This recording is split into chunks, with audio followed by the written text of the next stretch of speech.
The great library of the Galactic Concord floated in the darkness between three dying stars, and it had existed for longer than most species could remember. Velshan walked through its endless corridors with her data tablet pressed against her chest, her four eyes scanning the ancient crystal memory cores that lined every wall from floor to ceiling.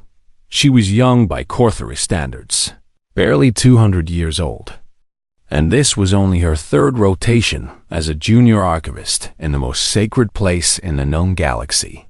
The Concord had ruled the stars for 12,000 years, and in all that time, they had maintained peace through wisdom and patience, and the careful application of overwhelming force when necessary.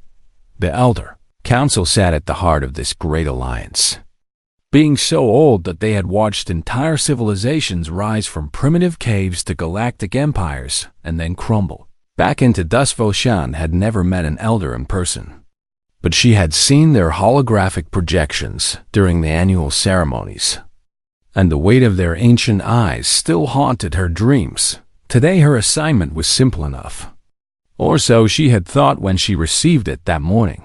She was to catalog a section of the archive that had been damaged during a recent power fluctuation, checking each memory core for corruption and flagging any that needed restoration.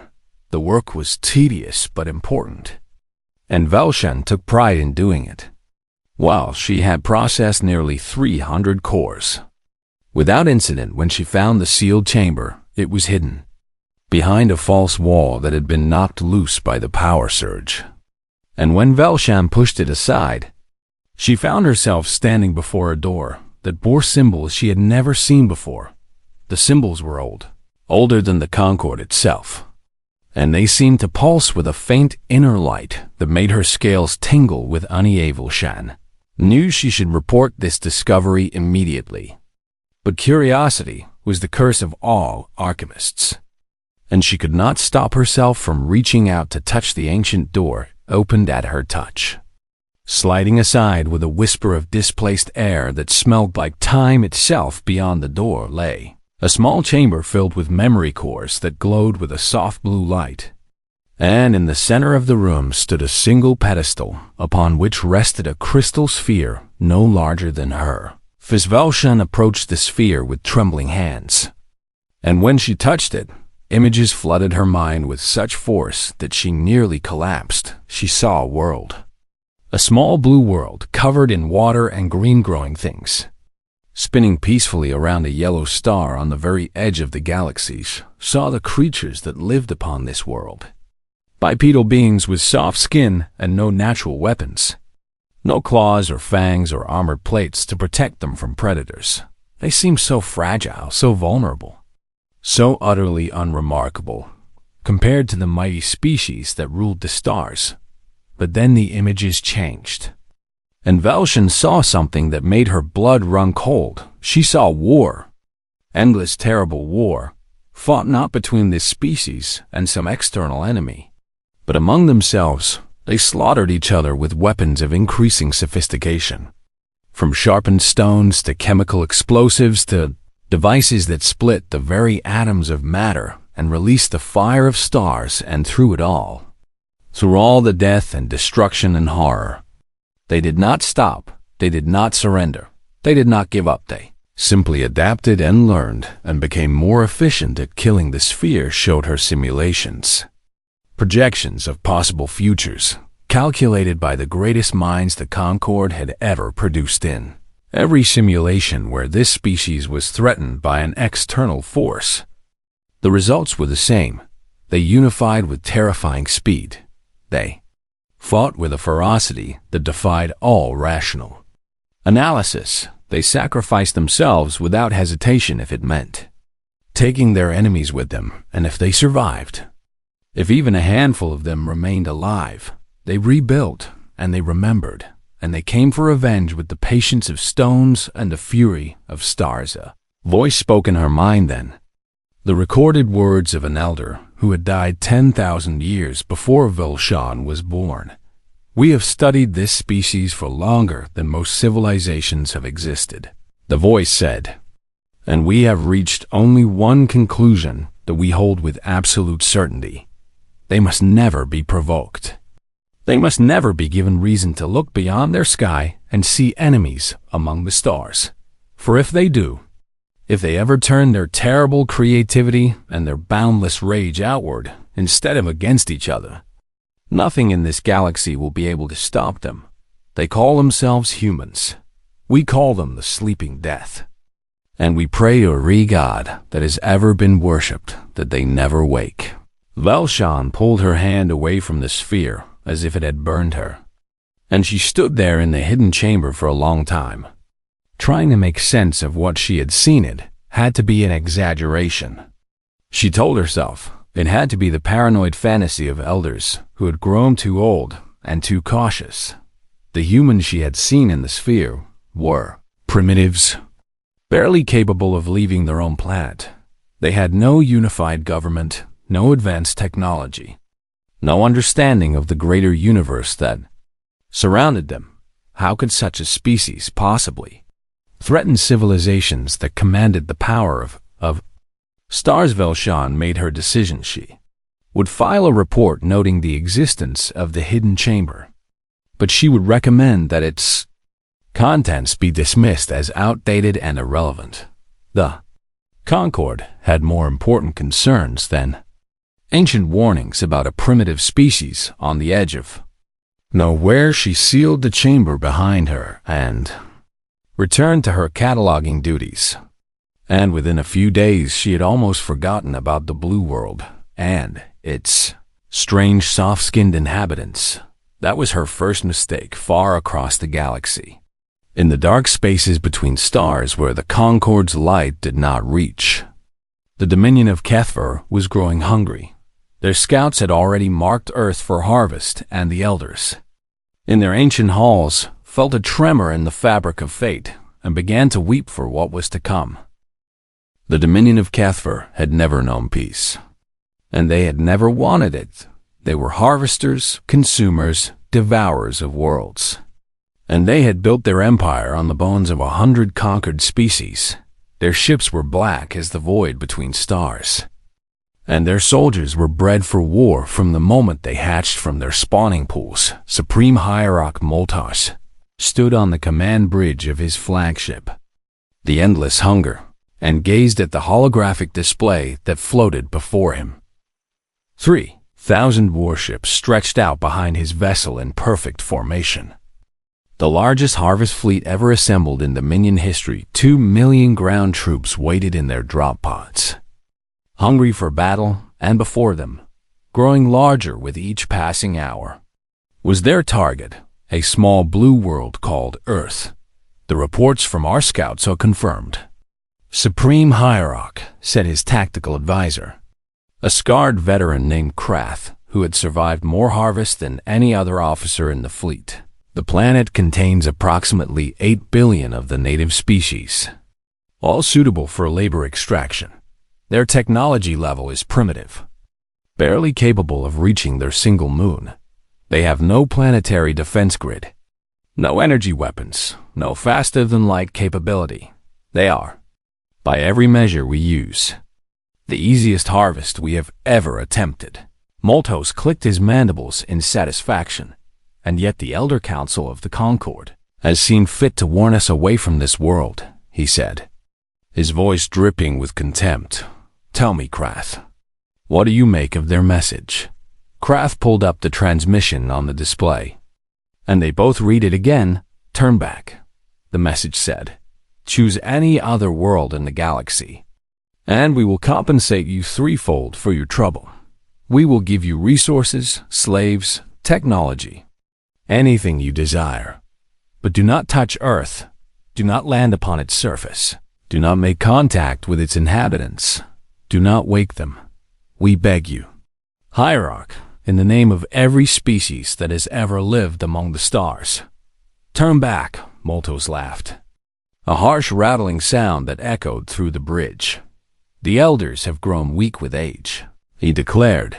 They have forgotten what it means to be strong, to take what you want, to rule through power rather than through treaties and negotiations. This message proves only one thing to me. There is something valuable on that world. Something the Concord wants to keep for itself. And whatever it is, it will soon belong to the Dominion. He turned to his communications officer. Open a channel to every frequency the Concord uses. He commanded, I want every species in the galaxy to hear what I am about to say. The officer obeyed. And within moments, Moltos was broadcasting to 1 trillion listening ears. Elders of the Concord, he began, his voice filled with mockery. I have received your pathetic plea, and I have decided to reject it. The Dominion does not beg, and the Dominion does not bargain. We take what we want when we want it, and no force in the universe can stop us. We will harvest this world you call Earth. We will enslave its population and strip its resources. And when we are finished, perhaps we will turn our attention to the Concord itself. Your time of weakness and cowardice has lasted long enough. The age of the Dominion has begun. He ended the transmission with a gesture and turned back to the display showing Earth. How long until we reach optimal attack position? He asked. 12 hours. Supreme Hierarch, Krath replied. We will use the planet's moon for cover while we assemble our formation. Then strike all major population centers simultaneously. Their primitive communications will be destroyed in the first wave, leaving them isolated and confused. By the time they understand what is happening, our ground forces will already be establishing containment zones. Moltos nodded in approval. A clean harvest, he said. The spawning pools will be pleased. But even as he spoke those words, a small part of his mind wondered why the elders had been so desperate. The Concord had never begged before. Not once in 12,000 years of history. They had fought wars, negotiated treaties, issued threats and ultimatums, but they had never begged. What did they know about this world that the Dominion did not? Moltos pushed the thought aside. It did not matter whatever secrets Earth held. They would soon belong to him. 12 hours later, the Harvest Fleet emerged from hyperspace behind Earth's moon, and the invasion of humanity began far away in the great library between dying stars. The Elder Council gathered for the first time in 1,000 years. They were ancient beyond measure, beings of light and thought who had long ago transcended their physical forms. They had seen empires rise and fall, had watched species evolve from single cells to galactic powers, had witnessed the birth and death of stars, and now they watched the Dominion fleet take position around Earth. And they knew that nothing would ever be the same. It has begun, said the eldest among them, their voice like the whisper of cosmic winds. We warned them, and they did not listen. We begged them, and they mocked us. And now the humans will wake, and the galaxy will learn why we were so afraid. The other elders said nothing. There was nothing left to say. They could only watch and wait and pray that something, anything, might survive what was coming. For the humans had been sleeping for so long, dreaming their small dreams of nations and borders and petty conflicts, but they were about to discover that they were not alone in the universe, and the elders knew, with absolute terrible certainty, how humanity would respond to that discovery. They would fight, they would rage, they would burn everything around them rather than submit, and when it was over, when the last Dominion ship was nothing but floating wreckage, the humans would look up at the stars with new eyes filled with fire, and fury and an hunger for revenge that would never be satisfied. The age of sleeping humanity was ending. The age of awakened humanity was about to begin, and the galaxy was not ready. Maria Santos was 12 years old, and she loved the stars more than anything else in the world. Every night, while her parents slept in their small house in the mountains of Chile, she would climb onto the roof with her grandfather's old telescope and spend hours mapping the sky. She knew every constellation by heart, every planet, every major star. She had dreamed of being an astronaut since she was 5 years old, and nothing could shake that dream from her heart. But on this night, something was different. Something was wrong. Maria had been tracking a distant cluster of stars when she noticed a flicker. A tiny disturbance that should not have been there. She adjusted her telescope and looked again. And this time, she saw it clearly. The stars behind the moon were moving, shifting, being blocked by something massive that her instruments could not fully detect. Maria was young, but she was not stupid. She grabbed her phone and began recording everything she could see. And within minutes, she had uploaded the footage to every astronomy forum she could find by dawn. The video had been shared 1,000,000 times by noon. Every government on Earth knew that something was hiding behind their moon by sunset. Humanity had its answer. The first Dominion probe broke from the moon's shadow and entered Earth's atmosphere at speeds that should have been impossible. And it broadcast a message on every frequency that human technology could receive. People of Earth. The message said in a synthesized voice that had no warmth or mercy. You have been selected for harvest by the Dominion of Kethver. Do not resist. Resistance will result in the destruction of your population centers. Compliance will result in a peaceful transition to your new status as a labor resource. You have 6 hours to surrender your leaders and your weapons. Your time as a free species has ended. Your service to the Dominion has begun. Message repeated on a loop, again and again, in every language that the Dominion's translation systems could produce, and for exactly 17 minutes. Humanity was silent in capitals around the world. Leaders stared at each other across conference tables, struggling to process what they were hearing in homes and offices and streets. Ordinary people stood frozen, their phones and televisions blaring the same terrible message for 17 minutes. The human race held its breath, and then something extraordinary happened in Washington. The President of the United States picked up a phone and called Moscow in Moscow. The President of Russia picked up a phone and called Beijing in Beijing. The Premier of China picked up a phone and called New Delhi, and within 3 hours, every leader of every nation on Earth was connected to the same video conference, staring at each other with eyes that held no national loyalty, no political agenda, no historical grudge, only a single shared understanding. They were being invaded, they were being threatened with slavery, and they would rather die than let it happen.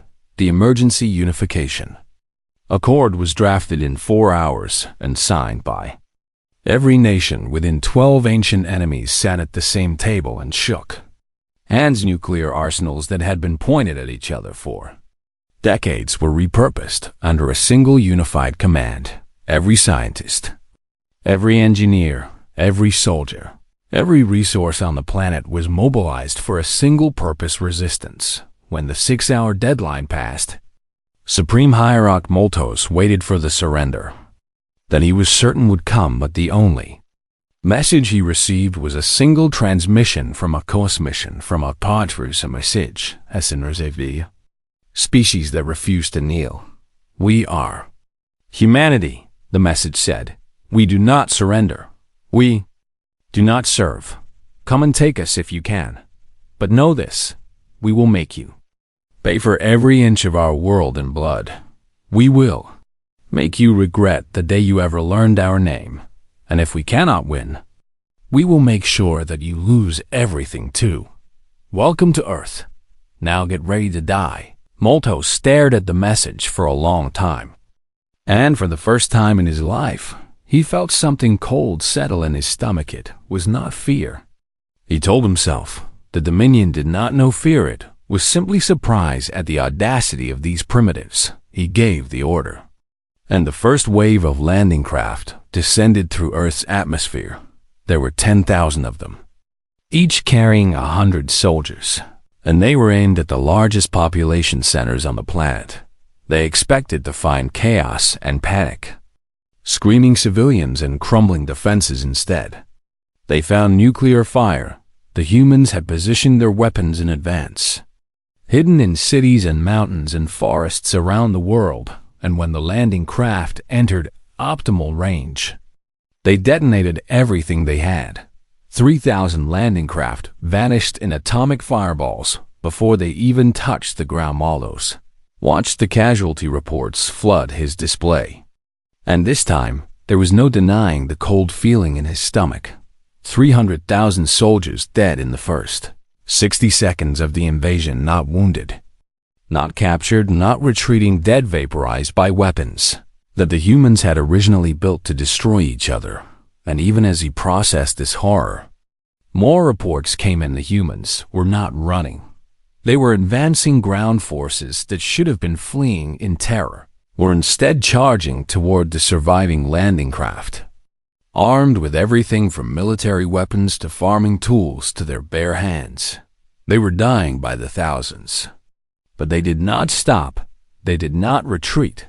They fought with a madness that the Dominion had never seen in any species.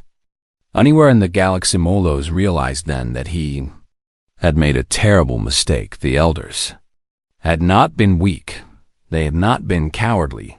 They had simply known something that he was only now beginning to understand. Humanity was not a species that calculated odds and made rational decisions based on survival. Humanity was a species that would burn its own world to ashes before letting anyone else claim it. And now they knew that enemies existed among the stars. Now they had a target for all the rage and violence that they had been inflicting on each other for millennia. Malthus looked at Earth on his display, at the tiny blue world that was supposed to be an easy harvest, and for the first time in his life, he was afraid.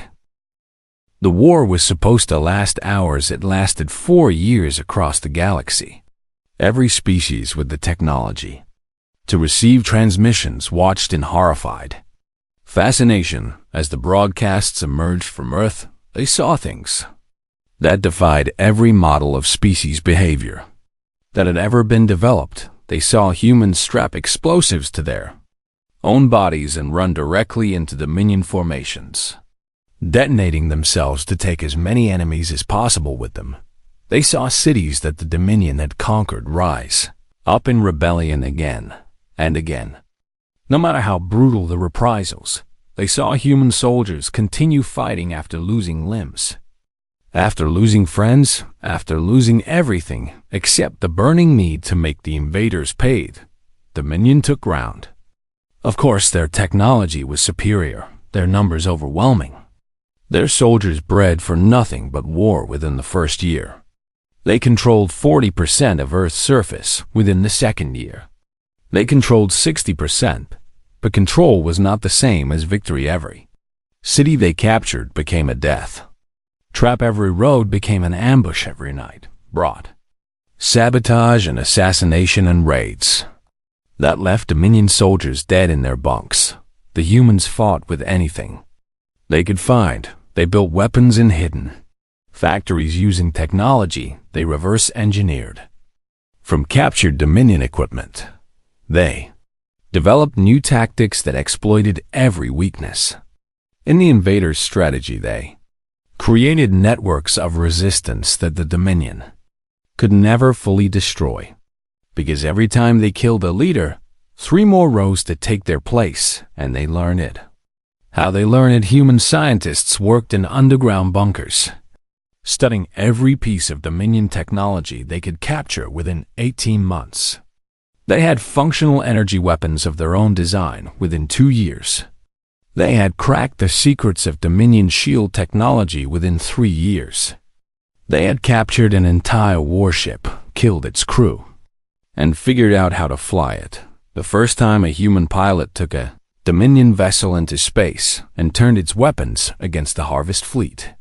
Malthus knew that something fundamental had changed. These were not the primitives his scouts had described.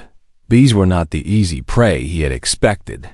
These were something else entirely, something that the galaxy had never seen before. A species forged in the fire of constant internal conflict, tempered by thousands of years of war against themselves, now united against a common enemy for the first time in their history. and they were adapting faster than anyone thought possible. Malthus sent message after message back to the Dominion homeworld, requesting reinforcements, requesting new weapons, requesting anything that might turn the tide of this nightmare. But the homeworld was far away, and reinforcements were slow to come, and with each passing month, the humans grew stronger while his forces grew weaker.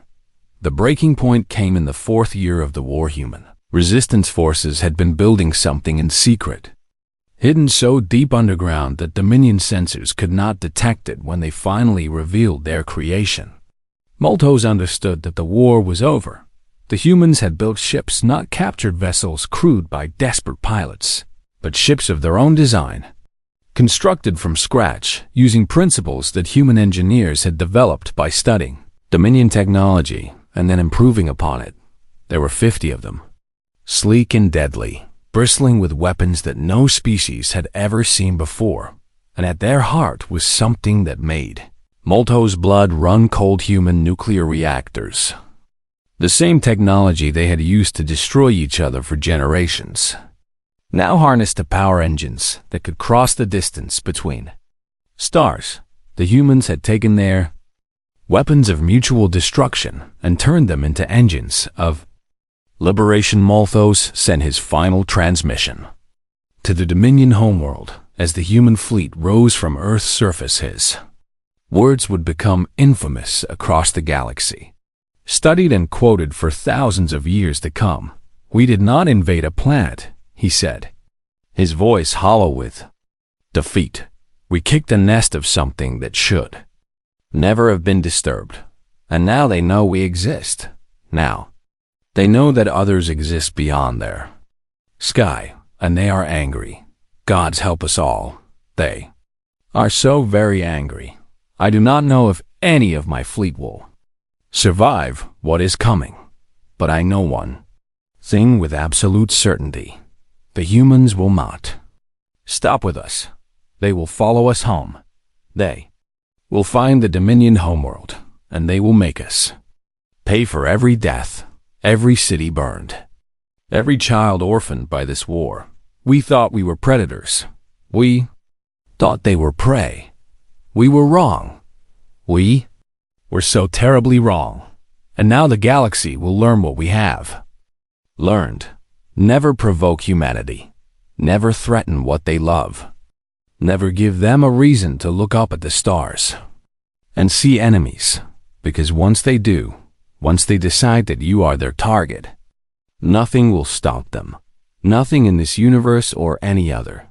They will find you, they will break you, and they will never, ever forgive." The transmission ended. The human fleet engaged the harvest fleet in orbit around Earth, and the galaxy watched in silence as the Dominion's greatest armada was torn apart by a species that had been considered primitive just 4 years before the war for Earth was over. But humanity's war against the galaxy had just begun.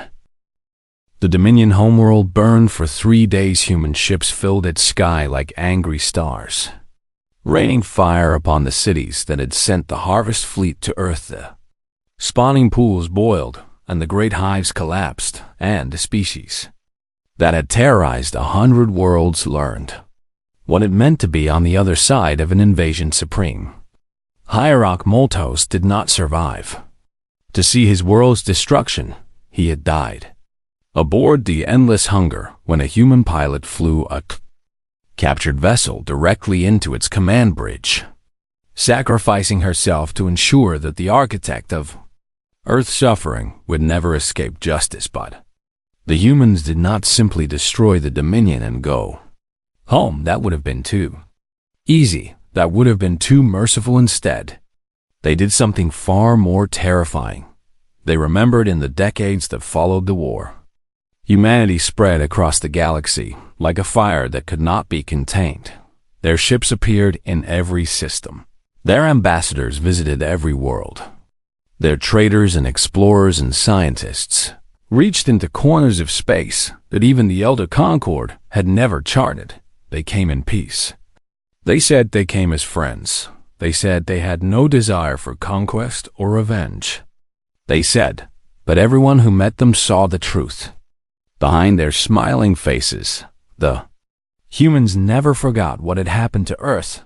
They never forgot the millions who had died in the invasion. They never forgot the cities that had burned, the families that had been torn apart, the 4 years of horror that the Dominion had inflicted upon their world, and they never stopped preparing for the next war. Their ships grew larger and more powerful with each passing year. Their weapons became more sophisticated, more deadly, more capable of destruction on scales that made other species tremble.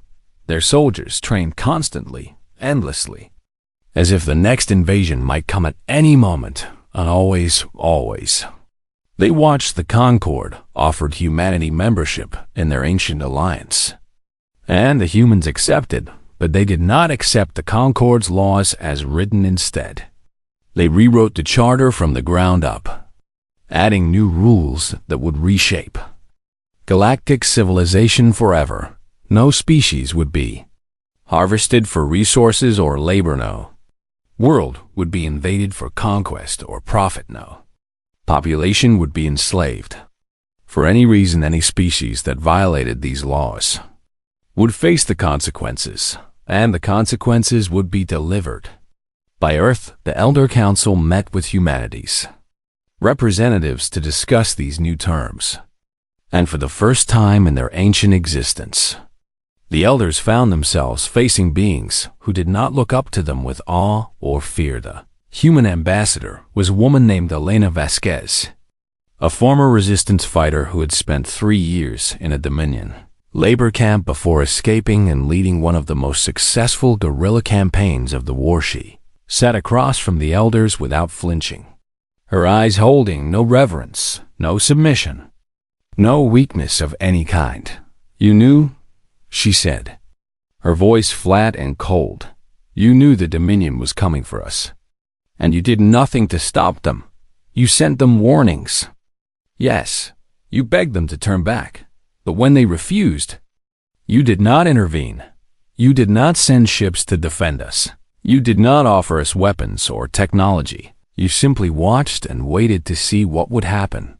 The eldest of the elders, a being of light and shadow who had existed since before humanity's ancestors climbed down from the trees, spoke in a voice like the whisper of dying stars. "We calculated the probabilities," they said. "Our intervention would have triggered a war with the Dominion that would have consumed half the galaxy. Millions of species would have suffered. Trillions of lives would have been lost. We chose the path that minimized total harm." Elena smiled, but there was no warmth in it. "You calculated," she repeated. "You weighed the numbers and decided that 8 billion human lives were an acceptable sacrifice. You treated our entire species as a rounding error in your equations. And now you want us to join your Concord, to follow your laws, to trust your judgment." She leaned forward, and the elders saw something in her eyes that made even their ancient hearts tremble.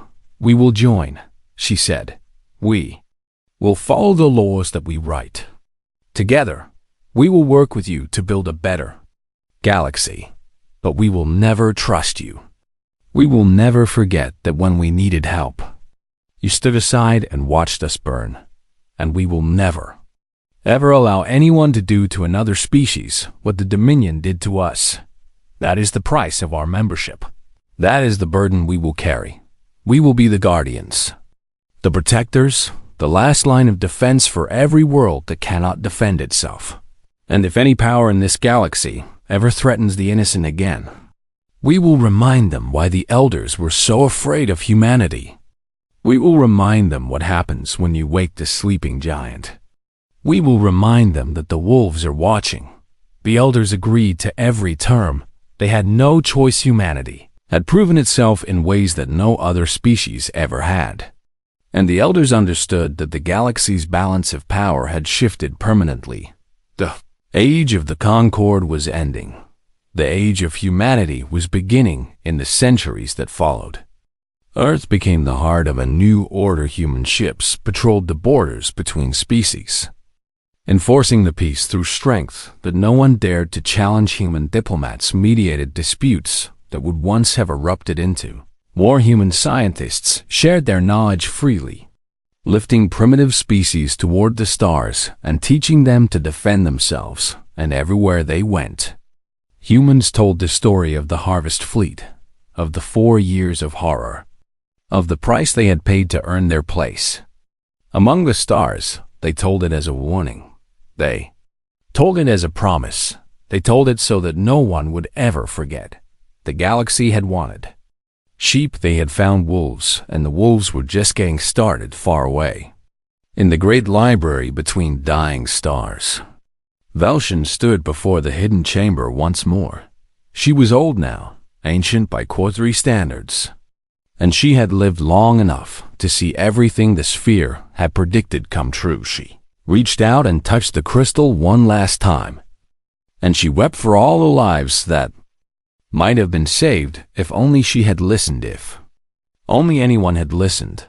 The elders had been right. Never provoke humanity, and now the galaxy would remember that lesson forever, not because they had learned it from ancient warnings, but because they had learned it from the humans themselves, the hard way, the only way humanity ever taught anything, through fire and blood, and the unbreakable will of a species that simply refused to die.